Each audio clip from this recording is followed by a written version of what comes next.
Ya, prinsipnya adalah kita menjaga makan kita, tidak boleh minum obat sembarangan, ya, berusaha untuk kita tidak melakukan aktivitas-aktivitas yang beresiko untuk kita tertular oleh hepatitis B tersebut. Jadi insya Allah kalau itu kita jaga, mudah-mudahan liver kita tetap dalam keadaan sehat.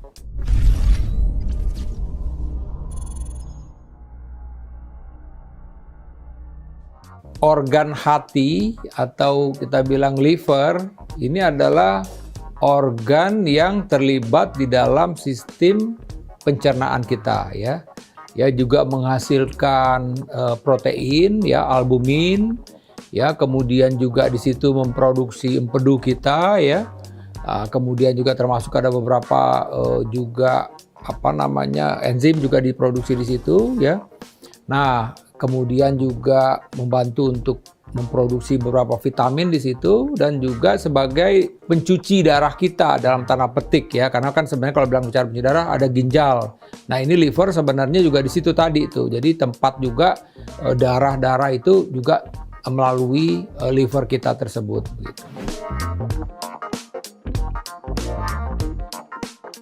Nah, pertama terganggu karena memang kondisi yang kita bilang infeksi. Jadi infeksi yang sering adalah infeksi karena virus hepatitis, makanya namanya virus hepatitis.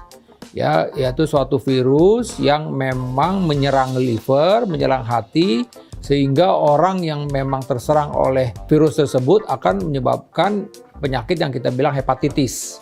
Kemudian yang kedua adalah gangguan liver itu bisa terjadi karena non-infeksi. Ya, contohnya apa? Karena memang obat-obatan. Jadi ada obat-obatan tertentu yang menyebabkan kerusakan pada liver yang kita bilang hepatitis drug induced. Peradangan livernya tapi karena faktor obat-obatan.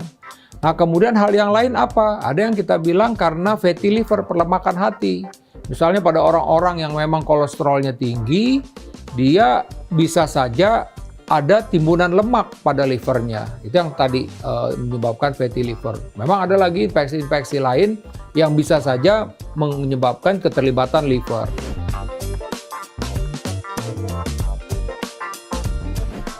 Disebabkan tertular melalui darah atau hubungan seksual. Jadi kalau kita tadi nih orang-orang yang beresiko itu apa sih ya? Tadi melakukan hubungan seksual yang tidak aman.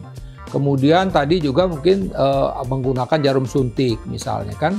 Nah, jadi ini dia bisa aja tertular atau menggunakan benda tajam yang digunakan secara bersama, misalnya menggunakan alat cukur yang bersama atau menggunakan sikat gigi secara bersama, itu juga bisa menyebabkan terjadinya resiko untuk terjadinya infeksi pada livernya tersebut oleh B dan C gitu.